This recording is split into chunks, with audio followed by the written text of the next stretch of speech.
is a very inspirational man. Ask the people of Nigeria how, as their Minister of Agriculture, between 2011 and 2015, he turned the agriculture sector of that country around within 4 years, ending 40 years of corruption in the fertilizer sector by developing and implementing an innovative electronic wallet system which directly provided farmers with subsidized farm inputs at scale using their mobile phones. Ask those who are currently running the African Development Bank Group, as well as their clients, how this man and his team achieved the highest capital increase since the bank was established back in 1964. In October 2019, you can clap.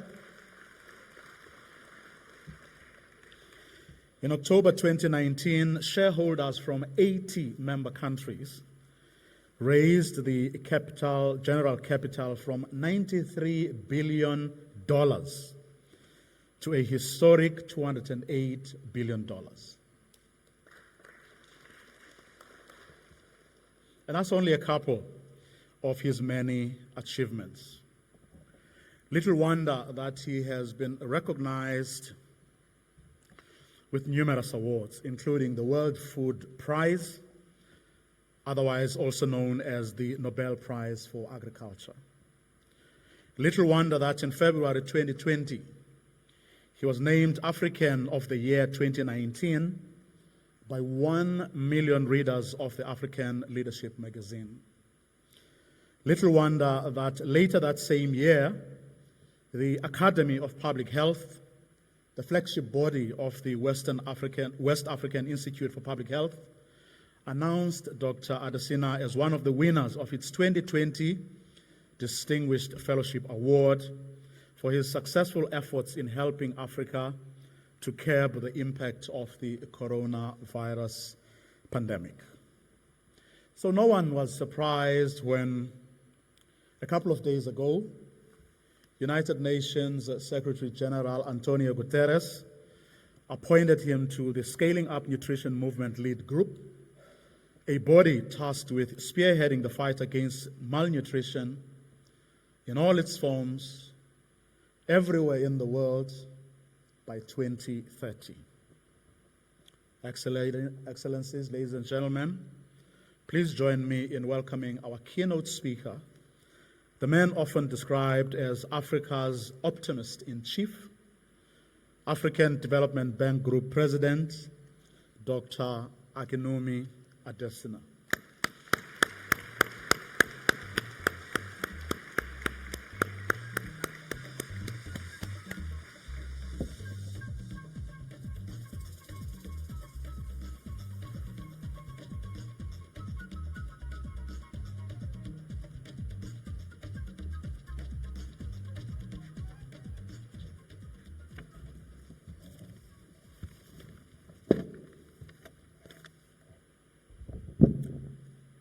Good morning, everybody. I can't hear you, though. Okay, good. All right. Well, let me thank you for your vocal for those heartwarming remarks. But I think he was biased because, see, if we are in bow tie, and I wear a bow tie, it's just a bow tie club. So he's adding the bow tie club thing to it. Well, thank you very much. It's nice to be here. Honorable Minister of Agriculture, Land Reform and Rural Development of South Africa, Republic of South Africa, my dear sister, Honorable Angela Toko Didiza.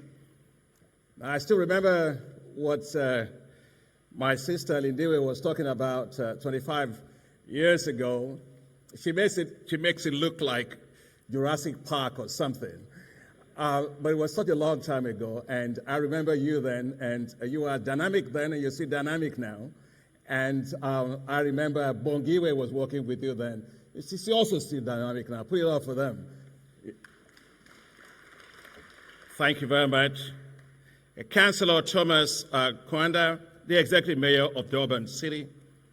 My dear sister and classmate, Josefa Sako, we were about 17, 18 years old in the university, and we're in the same class, and she is the Honorable Commissioner for Agricultural Development, some kind of long title, blue economy, and I think also sustainable development. It's good to see you. My dear brother and minister, Dr. Papasek, great Director General for Africa Rice Center and a great minister in Senegal.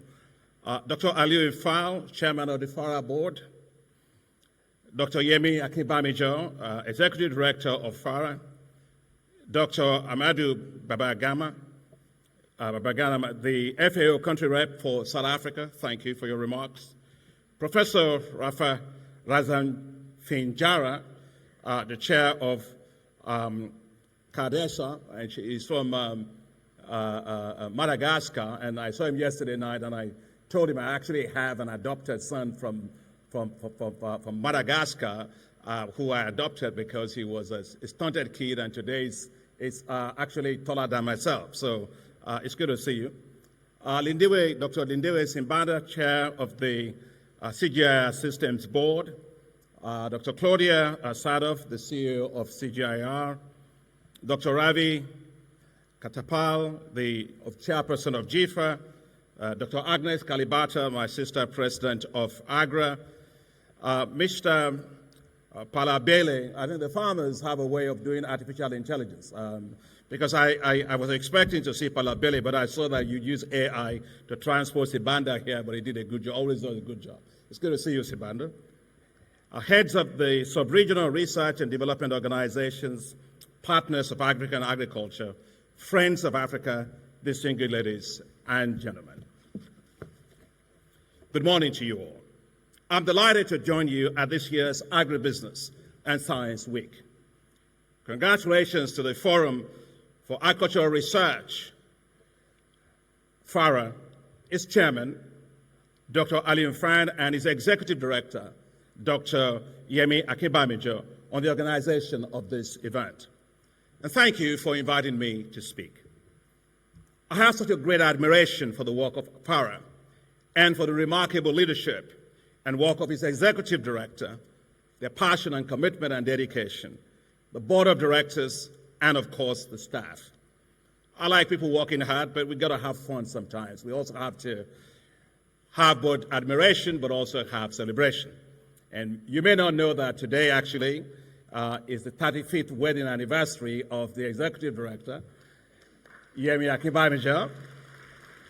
And so his wife is here, Jumoke Akinbamijo. And if your wife is here, she can stand. We have to record. She's not here yet, okay. But I like to always say that for all the men that do great things, 60% of their success is due to their wives, 40% is due to them.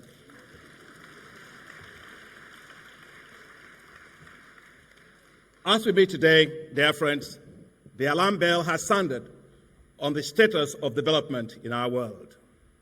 The United Nations Secretary General Antonio Guterres sounded an alarm a few weeks ago on the Sustainable Development Goals, the SDGs. The sound was unmistakable. The SDGs are off track. Of particular concern is that over 900 million people still go to bed hungry every single day.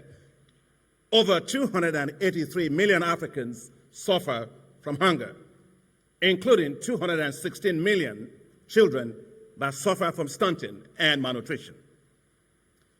The situation is made more serious due to climate change, including severe droughts, floods, and cyclones that have devastated large parts of Africa, including the desert locusts and the fall armyworms that ravage several parts of Africa.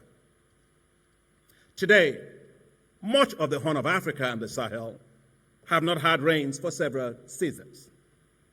Climate change is costing Africa $7 to $15 billion a year, and that's projected to rise to $50 billion a year by 2030.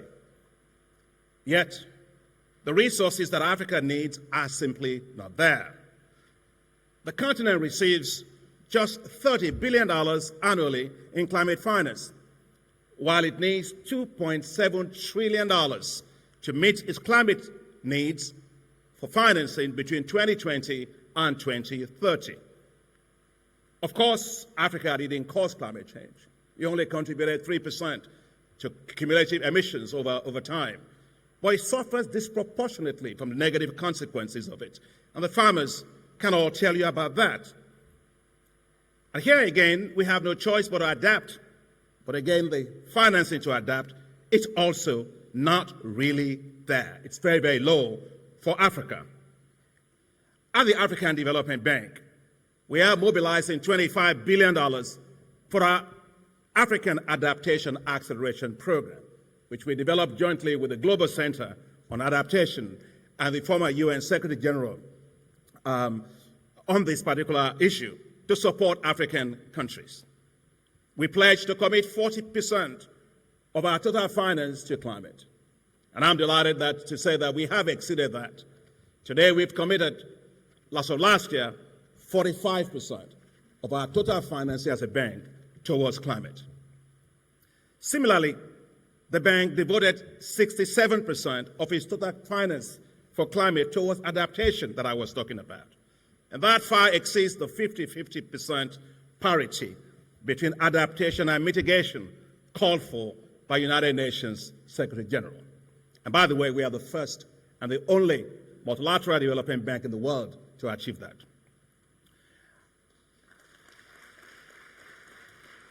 I am excited about what the bank is doing with its partners to support farmers to adapt to climate change through our flagship program, Technologies for African Agricultural Transformation, or otherwise known as TAAT, or TAAT.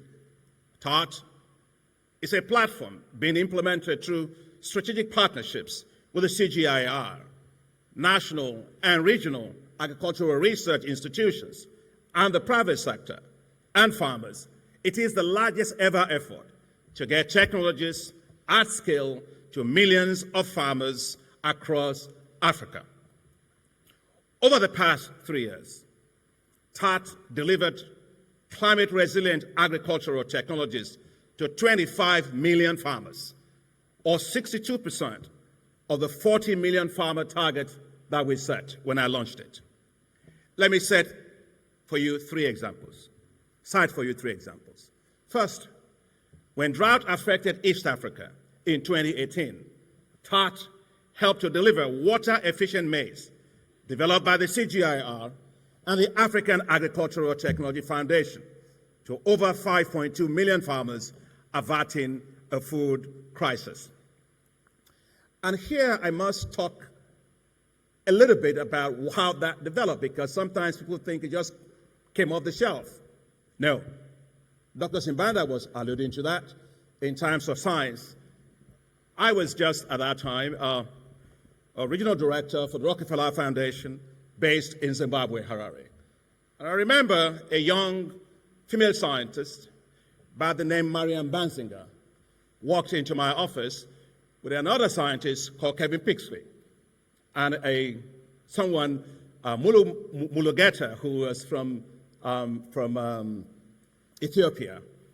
And I remember Marianne saying to me, well, Dr. Adesina Akin, well, look, I can help to develop varieties that will actually resist drought, that will be water efficient. And so I funded her to do that. She developed those varieties, and I said to myself, well, how are we sure it's going to work? And so at that time, Warren Buffett's son, Howard Buffett, I contacted him and I said, why don't we go test these varieties? He said, in Limpopo, which is on the very border to South Africa with Zimbabwe. And he used to have a place where he kept cheetahs and all of that there. And we took all these varieties there and we tested them there. And guess what? They worked. And that is why when that drought hit, I told my staff at the African Development Bank, go and look for the water-efficient maize for Africa, which was already developed. And let's get those technologies. When Lindiwe was saying, let's get out of the trenches to the top. Let's go get those varieties. And we did. And that was why you now have that varieties. Those varieties delivered to 5.2 million farmers and averted a crisis. That's the power of science, technology, and innovation. Second, to tackle the fall armyworms, TAT developed technologies that were delivered to 2 million farmers across Malawi, Zambia, and Zimbabwe. And third, TAT helped to deliver Nerica rice varieties, and we have here the DG then of Africa Rice. We developed those varieties and we delivered them to 3.2 million farmers. The bank is also deploying instruments to support farmers that are affected by extreme weather patterns through our agricultural risk insurance facility, which we call the Africa Disaster Risk Financing Program.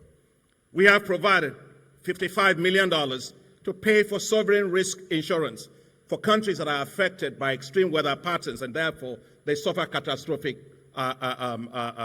damage that needs to be compensated for. And guess what? It is working and working very well. When drought hit Malawi in 2021, they got a payment of $14.2 million to compensate their farmers. When tropical cyclone hit Madagascar in 2022, they received $10.7 million to pay 628,000 farmers. And what is so exciting about all of this is that we are combining the power of science, technology, and innovations to build climate-resilient agricultural production systems. And we are connecting global research and the development systems with national, regional agricultural research and development systems, as well as with private sector, as well as with farmers. Now, importance of public policy. It matters in getting things to scale. The successes being achieved also point, therefore, to the importance of supportive national food and agricultural policies. You can only get as far as the policies allow you to go. In Ethiopia, heat-tolerant wheat varieties, which, of course, again, by the CGIAR, ICADA did a fantastic work on that with us. We took these varieties and we provided them to Ethiopia. And I remember at the time when we first provided to Ethiopia was about 65,000 metric tons of seed. Of course, if you want to see what that means, if you have a Airbus 380 aircraft, the people you have on it, the fuel you have on it, and the luggage that you have on it, it's just about 90, maybe about 98.4 metric tons. So when you say 65,000 metric tons, it's like thinking through almost about 665 Airbus 380 aircraft on a landing strip. That's to give you the sense of the power of the technology and the volume that was actually delivered for Ethiopia. And what happened? The area under cultivation in these heat-tolerant varieties skyrocketed from 5,000 hectares in 2018 to 1.2 million hectares of lowland irrigated wheat by 2022 and 2023. And guess what? In 3 years, Ethiopia achieved self-sufficiency in wheat and expects to export wheat from this year. It will export 600,000 metric tons of wheat to Kenya and to Djibouti. What an incredible achievement. I think we should actually applaud that. If Ethiopia can do it, it's happening in other places. There's absolutely no reason. Look, we may not, as Africa, be able yet to manufacture aircrafts. There's absolutely no reason in the world why we can't fill those aircrafts with food. This continent will determine the future of food in the world. To enhance food processing, value addition, and competitiveness of agricultural supply chains, the African Development Bank is committing resources for the establishment of what we call special agro-industrial processing zones. These zones, enabled with critical infrastructure and logistics, will support food and agribusiness companies to locate close to the zones of production, to reduce food losses, enhance value addition, and support the emergence of food and agricultural value chains that are competitive nationally, regionally, and globally, while creating jobs and transforming our rural areas. You know, every time I went to school in a rural area, and therefore my heart is always there. And I know that most part of Africa today, our rural areas have become nothing but zones of economic misery. They are forgotten. There's no infrastructure, there's no power, there are no logistics, there are no good roads, there's no good education. You know, locking out literally almost 70% of Africa's population. No, we have to make sure that agriculture, which is their source of livelihood, becomes a wealth-creating sector. It's more than just feeding people. It's unlocking opportunities for them to have a decent livelihood like everybody else, to be able to send their kids to school, to be able to put clothing upon them, to be able to have a shelter over their head, to be able to have a social insurance system that guarantees a quality of life for them. And so what I'm saying to you, my dear friends, today is we must totally change our rural economies from zones of economic misery. We have to turn them into zones of economic prosperity. The bank, along with its partners, the Islamic Development Bank, the International Fund for Agricultural Development, we are investing $1.5 billion for the establishment of these zones right now in about 11 countries. However, dear friends, despite its achievements, there's still much to do to help Africa to achieve zero hunger, to achieve scale all across Africa. President Macky Sall, my dear brother and friend, who was a chairperson of the African Union, myself, worked together with the African Union Commission to organize in January of this year what's called the Feed Africa Summit, or Dakar 2. And it was incredible. Many of you were there. And it was attended by 34 heads of state and government, including the President of Ireland, who stayed with us for 4 days of these meetings. In fact, honestly, I work with African heads of state all the time. I've never seen any meeting like that. The AU Commissioner was there, and several of you. You know, and I remember President Macky Sall was offering state dinner for heads of state. And normally, you know, heads of state will talk and they will leave, but in this case was different. He didn't find anybody much to really come. Only a few people came for the state dinner. Why? They were all in the boardrooms thinking, how will they feed their people? And that's what we must understand. Political will is the currency for success. To achieve that success, we developed food and agricultural delivery compacts for 41 countries. The goal is clear. The food and agricultural delivery compacts to achieve food self-sufficiency in Africa within 5 years and fully unlock Africa's agricultural potentials to be competitive in global markets. It was an incredible coordination of global effort and partnerships. I'm glad to let you know that as of today, we have mobilized $72 billion towards the food and agricultural delivery compacts to help accelerate the transformation of Africa's agriculture. I have appointed special envoys to work with all partners and countries for the effective implementation of these compacts. Today, I am pleased to announce that one of the special envoys is Dr. Timothy Williams, a former director in the CGIAR with decades of experience that has spanned International Livestock Research Institute and the International Water Management Institute. I expect that the second special envoy will also be from the CGIAR. This should tell you how much I think of the CGIAR and why we must advance on making the CGIAR work better for Africa.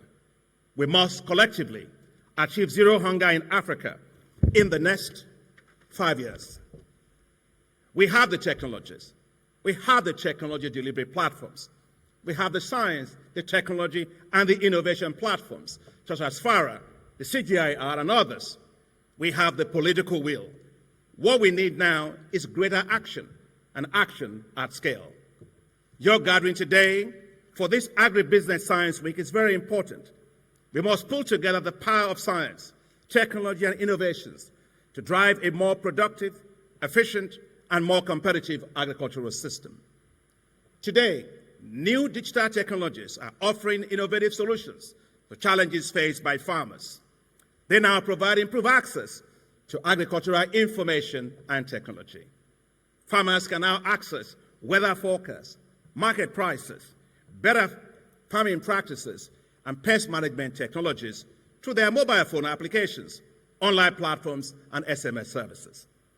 Mobile banking now makes it possible to have financial inclusion of our farmers. Fintech companies now allow farmers to send and to receive payments, access credit, and conduct financial transactions more efficiently. The use of remote sensing, drones, and satellite imagery has led to the emergence of precision agriculture in many parts of Africa, providing critical data on soil health, crop growth, water availability for effective farm management of critical farm inputs such as water and fertilizers while reducing environmental negative externalities.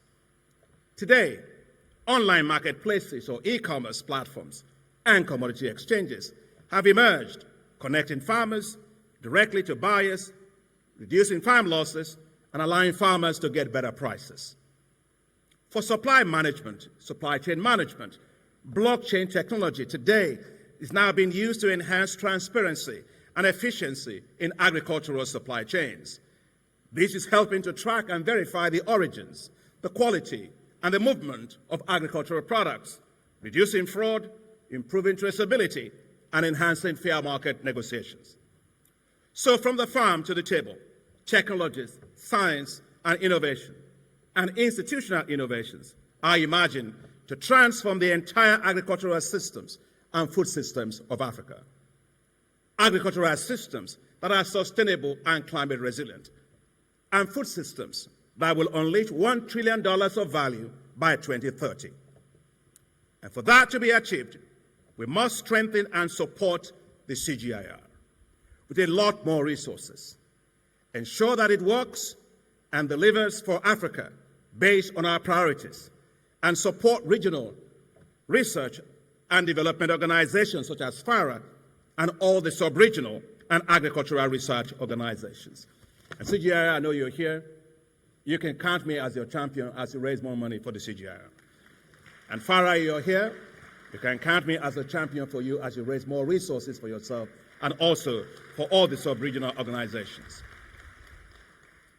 That's why in the past year, the African Development Bank hosted 2 high-level consultations co-organized with the African Union Commission, the Forum with FARA, and the CGIAR. The objective of these consultations was simple: gain a better understanding of how the one CGIAR reforms will work concerning Africa and its shareholders. The outputs of these consultations, when fully addressed, I believe, will strengthen the partnership with CGIAR for supporting Africa's agricultural research and innovation and institutions, particularly national agricultural research institutions, for scaling up the impact of technologies to assure our continent of food security. Dear friends, these kind of partnerships are essential for scaling up innovation to support millions of smallholder farmers all across Africa. And that's why I'm delighted with the Abidjan 2 agreement and the subsequent action plans arising from these consultations that we helped to forge, I helped to forge with the CGIAR on these reforms and the CGIAR centers in Africa and FARA. And let me thank you, Claudia, because you are at the heart of those discussions. Thank you for being very responsive. Thank you for taking up the challenge, and you did well. This action plan commits the African Development Bank, along with the CGIAR, FARA, the African Union Commission, to a coherent, a well-coordinated effort for boosting agricultural research and innovation over the coming years. So today, our respective organizations, along with CIMMYT, with IITA, will be unveiling this action plan at the One CGIAR moderated session and press conference right here in Durban today. There is an enormous untapped opportunity, dear friends, to put Africa's food security on a sounder footing. Unleashing the continent's agricultural potential through proven innovations and a commitment to research holds the key to food security in Africa and throughout the world. Ladies and gentlemen, as stewards of Africa's agribusiness and science sectors, we bear a huge responsibility to to transform Africa into a food-secure, economically prosperous, sustainable and resilient beacon for the world. Our toil is monumental, but our resolve is undeterred. We are turning the tide on food insecurity, unlocking the vast agricultural potential of our continent, and planting the seeds of prosperity in the very soil that feeds us. Through our collective efforts, we have mobilized significant resources, developed innovative programs, initiated transformative actions and policies. Our success with the special agro-industrial processing zones and the technologies for African agricultural transformation, for example, attest to our unfaltering commitment. Yet, as we commend our collective progress, we must not become complacent. Africa's ability to contribute to helping meet the food needs of 9 billion people in the world by 2050 is not a foregone conclusion. It is a call for greater action. It beckons us to harness our strengths, confront our challenges, and work relentlessly towards our shared vision. Therefore, let us rise to this grand challenge. Let us forge ahead, knowing that our efforts will determine the future of food in the world. Our commitment to research, innovation, and investments must be strong and consistent. Let us collectively ensure that every African, every night, goes to bed with a full stomach, because God did not make stomachs to go empty. He made them to be filled. With unyielding resolve and unwavering dedication, let us continue our march towards a vibrant, prosperous, and food-secure Africa, where agriculture is a key driving force for economic growth, social development, and environmental sustainability. Let us seize this moment and unlock the full potential of agriculture in Africa. We have what it takes to succeed. Let us rise, powered by science, to unlock Africa's potential in agriculture. Africa must feed itself, and Africa must feed the world. Together, let's make that happen, and God bless us as we do. Thank you very much.